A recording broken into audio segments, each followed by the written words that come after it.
Ada fenomena yang sekarang sering saya jumpai, yaitu orang itu kalau udah konsumsi atau beli produk yang sugar free, bebas gula, itu katanya sudah hidup sehat. Dan ada suatu penelitian yang menunjukkan bahwa ketika kita konsumsi pemanis yang bukan dari gula, ini juga ternyata katanya bisa meningkatkan insulin, bisa menyebabkan lonjakan insulin.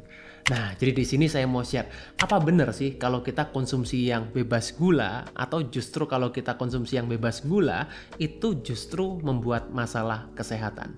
Simak sampai habis karena saya akan bahas semuanya di video ini.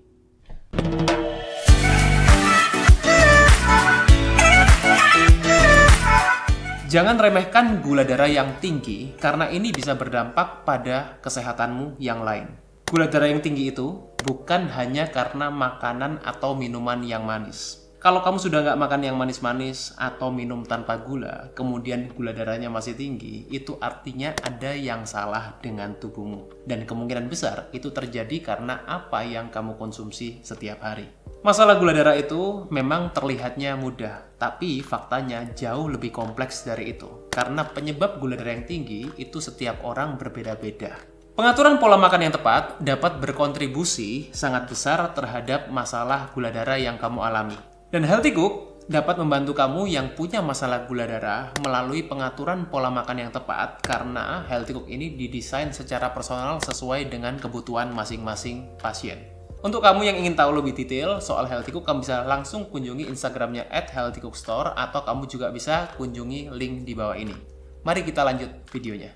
Halo Sobat Sehat, jumpa lagi bersama dengan saya Dr. Hans di channel kesayangan kita SB30 Health episode Panas. Panduan nutrisi tanpa sensor. Dan kali ini saya mau bahas suatu topik yang mungkin kontroversial. Banyak orang yang bilang lebih baik yang ini dok, lebih baik yang ini dok. Enggak, yang ini dalam arti juga bahaya. Ini juga bikin masalah kesehatan. Ada yang bilang seperti ini, saya dapat dari grup WA seperti ini. Nah, ini banyak sekali yang bahas mengenai yang namanya gula alami dan gula buatan. Jadi saya mau bahas mana sih yang sebenarnya lebih baik. Kita katakan yang alami, katanya yang alami pasti lebih sehat. Kalau yang buatan ini pasti nggak sehat dok, gitu. Nah itu ya. Di sini saya mau share beberapa, ya. Tapi sebelumnya saya yakin sobat sehat sering menjumpai yang namanya produk-produk seperti ini sekarang di pasaran ya. Entah itu di swalayan, di minimarket atau mungkin di e-commerce ya. Itu bahasanya sekarang e-commerce, marketplace. Mulai dari yang namanya snack-snack sehat, sugar free pudding, sugar free soft drink, kemudian juga ada sugar free candy, belum lagi sugar free yang lain. Orang selama ini yang paling sering dikatakan lebih sehat karena apa? Karena yang katanya sugar free, wah katanya gula itu nggak baik dok, makanya saya selalu pilih sekarang yang sugar free. Yang kedua ini rendah kalori, itu yang paling sering ya kan. Mereka berpikir oh kalau sugar free ini rendah kalori jadi juga pasti sehat. Nah sebetulnya saya katakan di sini memang gula itu perlu kita hindari ya, apalagi buat sobat sehat yang belum tahu total asupan atau kebutuhan karbohidratnya berapa. Gula yang kita tahu jumlahnya memang tidak berisiko atau dalam arti tidak menyebabkan masalah kesehatan. Tapi masalahnya apa? Orang tidak paham berapa kebutuhan karbohidratnya. Saya bilang karbohidrat ya, bukan gula ya.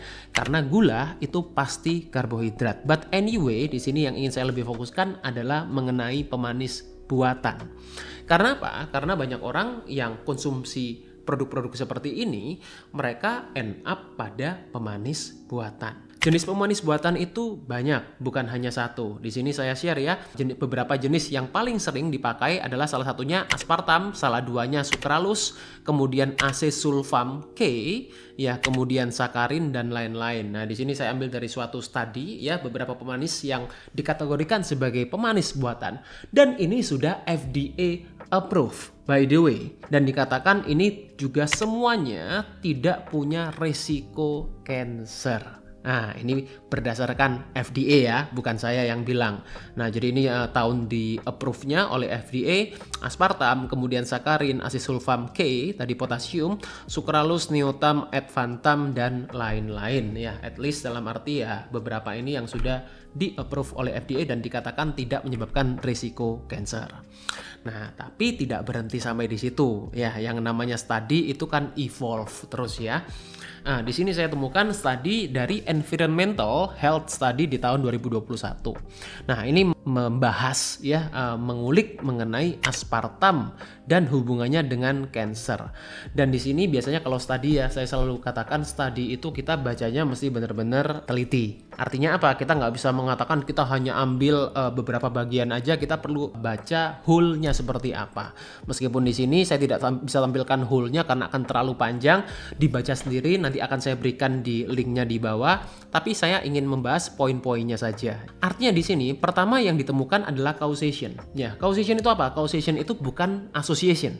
Association yang paling sering ya kalau kita baca studi, association itu adalah yang berhubungan. Tapi belum tentu sebab akibat. Jadi dalam arti kalau misalnya kolesterol ini berhubungan dengan penyakit jantung, bukan berarti kolesterol menyebabkan penyakit jantung. Itu penting sekali ya kita pahami antara yang namanya association dan causation. Nah, tapi di sini dikatakan adalah causation. Artinya apa? Ini sebab akibat. Nah, di sini ya, saya mau bacakan beberapa temuannya ya mengenai three main findings-nya dari original RI study ini. There is a statistically significant increase in incidence of all hematolymphatic malignancy. Nah, jadi malignancy itu suatu keganasan sebetulnya. Pada apa? Pada darah. Ya, pada hematolimfatik. Jadi darah dan limfatik itu kita punya kelenjar getah bening. Di mana ini juga meningkatkan yang namanya insiden limfoma dan leukemia. Yaitu yang kita bilang selama ini kanker darah. Seperti itu. Kemudian juga there is a positive dose response relationship between aspartam exposure and incidence of hematolymphatic malignancy. Sekali lagi ya. Kemudian juga pada prenatal exposure to aspartam produce dose related increases in malignancies at lower exposure level and with shorter latency than equivalent exposure in adult. Jadi pada manusia pun ini juga mengalami suatu malignansi atau keganasan. Jadi ini sekali lagi ini bukan saya yang bilang, ini studi yang bilang. Kemudian saya bawa satu studi lagi di sini ya. Ini comprehensive clinical review pada human health sekali lagi. Jadi ini bukan pada hewan-hewan yang ini ya bisa sering dipakai, mice, rodent gitu. Kemudian hewan mamalia, tapi ini pada human health. Nah, kalau yang ini adalah cancer association ya. Bedakan tadi ya. Tadi adalah causation, yang ini adalah association. Nah, di sini tapi saya juga temukan beberapa ya yang sudah terbukti secara studi ini human studies ya, saya bilang human studies perform di sini ya. Jadi yang menyebabkan masalah di sini meskipun dalam arti ini menariknya ya.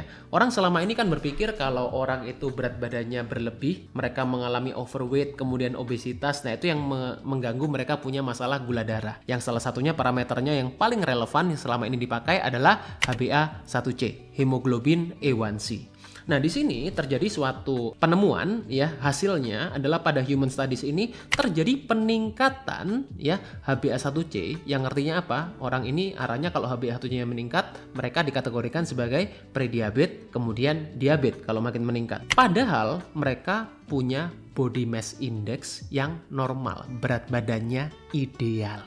Pada orang-orang yang konsumsi artificial sweetener jangka panjang. Kemudian juga terjadi masalah motilitas gastrointestinal. Artinya apa? Motilitas itu pergerakan. Ya, pergerakan kita punya lambung, kita punya usus, itu yang kita bilang namanya adalah gastrointestinal.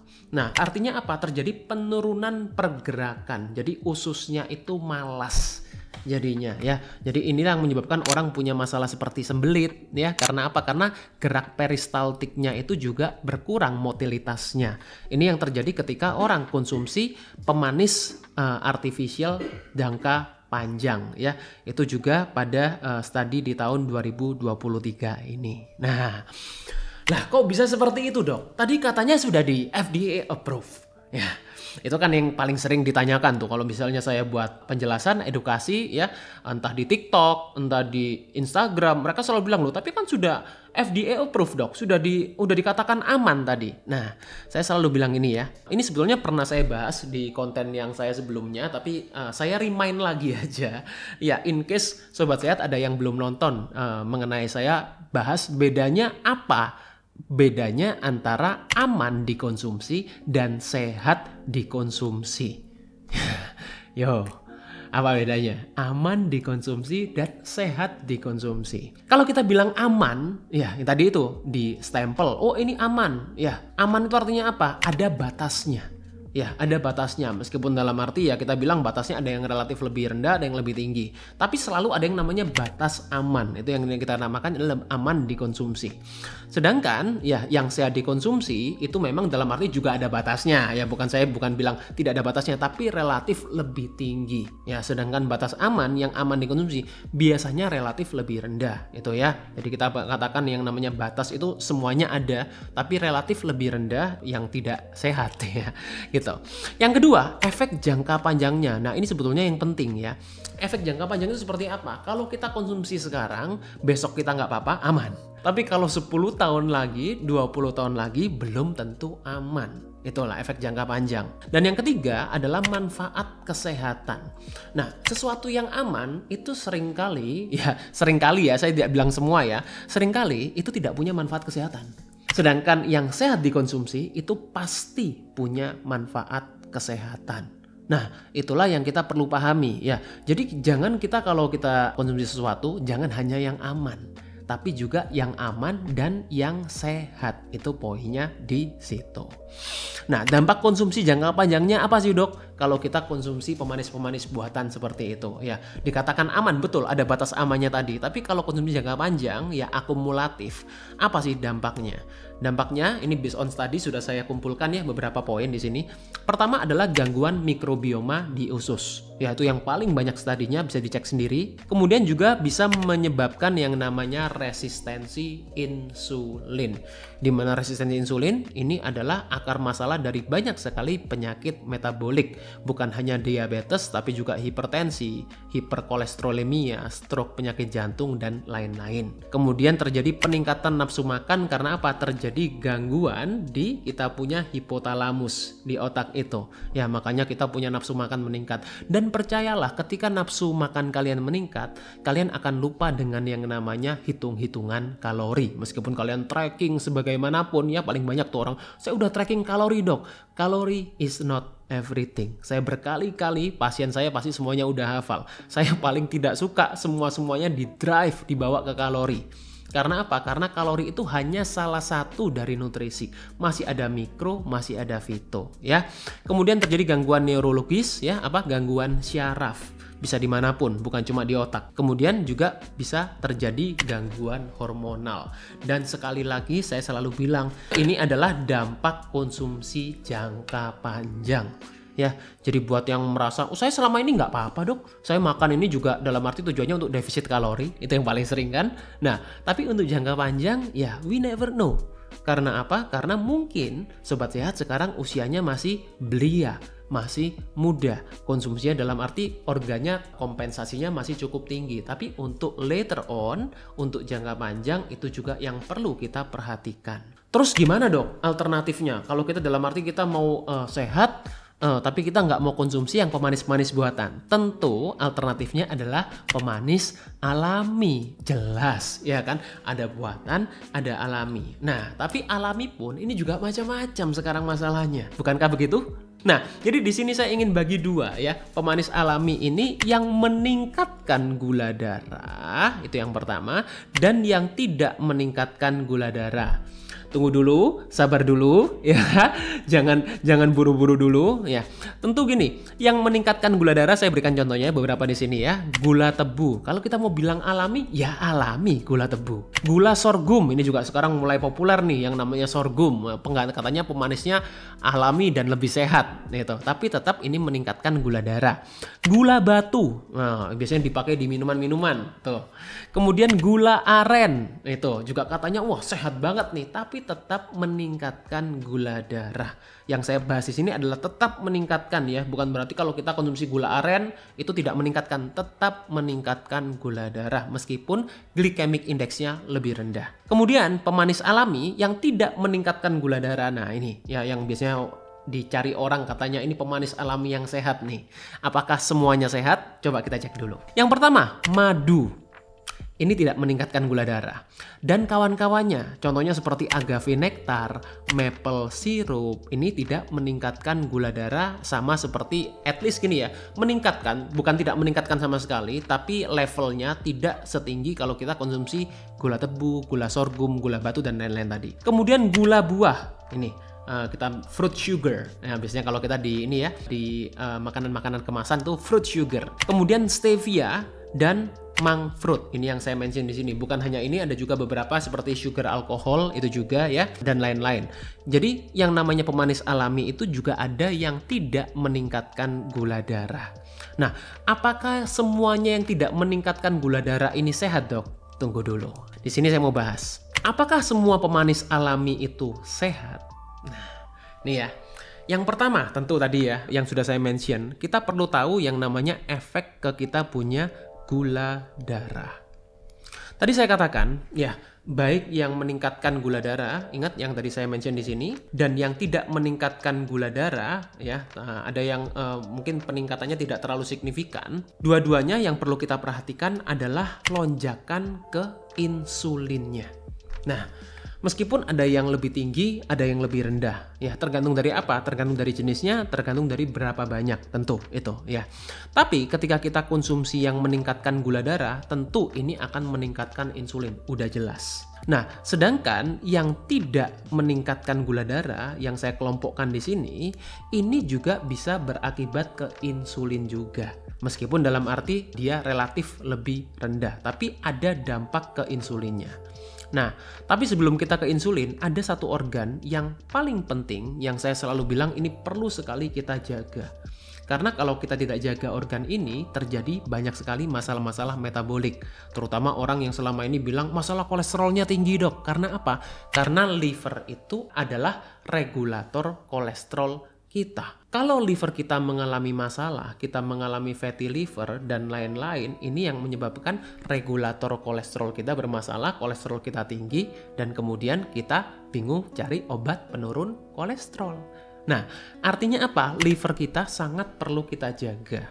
Nah, kalau kita konsumsi yang namanya madu, agave nectar, maple syrup, gula buah, dan kita jadikan sebagai pemanis, sedangkan ya kandungannya adalah fruktosa di dalam madu, gula buah, agave nectar, maple syrup, ini tidak terdeteksi secara kita cek gula darah. Karena yang dicek apa? Yang dicek adalah glukosanya, bukan fruktosa darah.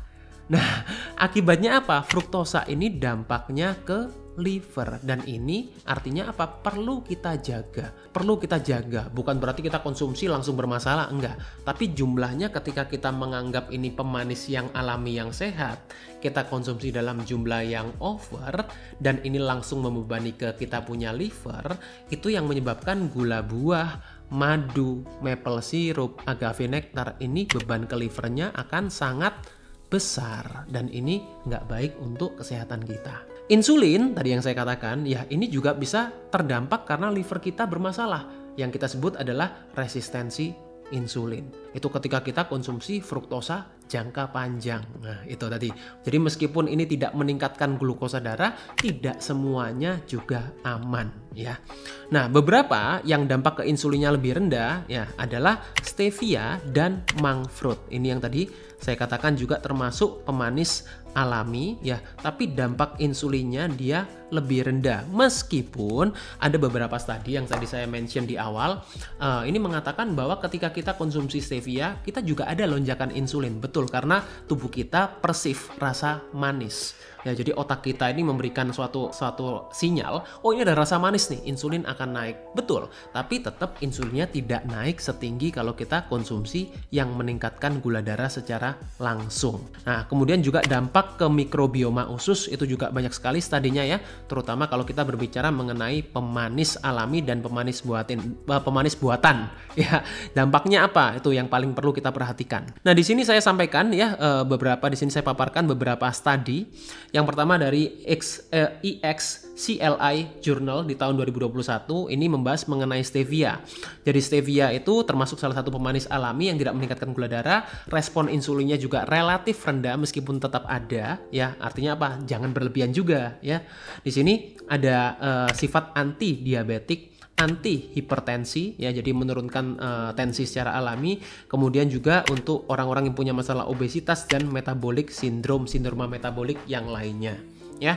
Kemudian di sini juga ada dari Pharma Innovation Journal tahun 2023 ini membahas mengenai yang namanya adalah ketutupan di sini, ya. Sorry. Intinya nanti saya mau tulis di ini di description link. Ini membahas mengenai yang namanya adalah monk fruit, ya, monk fruit di sini ketutupan, sorry. Jadi ini monk fruit atau yang kita kenal mungkin dengan istilah lohanko, ya. Jadi Pharma Innovation ini membahas mengenai dari monk fruit extract nih kelihatan, ya. Jadi monk fruit extract, ya, kandungannya adalah mogroside dari monk fruit, ya. Nah, jadi monk fruit itu adalah buah yang juga salah satu pemanis alami yang natural. Sudah pernah saya bahas, ya, di video saya yang ini, ya. Jadi 3 pemanis alami yang saya sarankan. Jadi ada saya bahas stevia, monk fruit, dan satu lagi apa? Dicek di situ, ya, di video itu. Jadi di sini saya hanya mengulang lagi secara sekilas bahwa sebetulnya pemanis-pemanis alami itu juga ada yang sehat, yang tidak meningkatkan gula darah dan respon insulinnya cenderung rendah. Salah satunya adalah monk fruit ini. Jadi dia punya sifat anti diabetik, kemudian anti karsinogen, ya, apa, mencegah kanker, kemudian antibakteri, anti obesitas, antioksidan, dan lain-lain. Itu, ya. Sekali lagi di sini bukan berarti kita bisa konsumsi seenaknya, tetap kita dalam arti jangan over karena juga tetap ada respon ke insulinnya. Nah, terus gimana, Dok, cara kita memilih pemanis alami yang sehat? Nah, itu kan yang pasti ditanyakan. Solusinya gimana? Pertama, pilih pemanis alami. Sekali lagi, ya, alami. Tadi saya tidak menganjurkan yang buatan, ya. Pilih pemanis alami yang tidak mengganggu kesehatan metabolik. Nah, jadi kalau salah duanya, tadi saya bilang ini, ya, jadi untuk metabolik kita baik, kemudian stevia ini juga untuk metabolik kita juga baik. Nah, jadi cari pemanis alami yang tidak mengganggu kita punya kesehatan metabolik, karena kesehatan metabolik kita itu kompleks, ya, bukan ditentukan berdasarkan berapa banyak kalori yang masuk. Itu. Yang kedua, perhatikan komposisi lain dari pemanis. Kebanyakan beberapa seperti stevia, monk fruit itu juga ada dicampur beberapa pemanis buatan. Jadi hati-hati kalau kita beli produk, kita perlu baca ingredients-nya. Jadi jangan sampai dia dicampur oleh pemanis buatan, ya. Dan yang ketiga tentu adalah sesuaikan dengan kebutuhan dan kondisi kesehatan masing-masing. Makanya saya selalu bilang, ya, kalau saya handle pasien, ya, yang konsultasi secara saya pribadi, saya selalu menyesuaikan dengan kebutuhan dan kondisi kesehatannya masing-masing pasien. Karena apa? Karena masing-masing pasien pasti punya kebutuhan yang berbeda. Ya, orang yang punya masalah diabetes berbeda dengan orang yang punya masalah autoimun kebutuhannya. Nah, di situ yang kita perlu sesuaikan. Inilah yang dalam arti kita bagaimana kita memilih pemanis alami yang mana, itu yang kita akan menentukannya dari situ, ya, dari masalah masing-masing orang.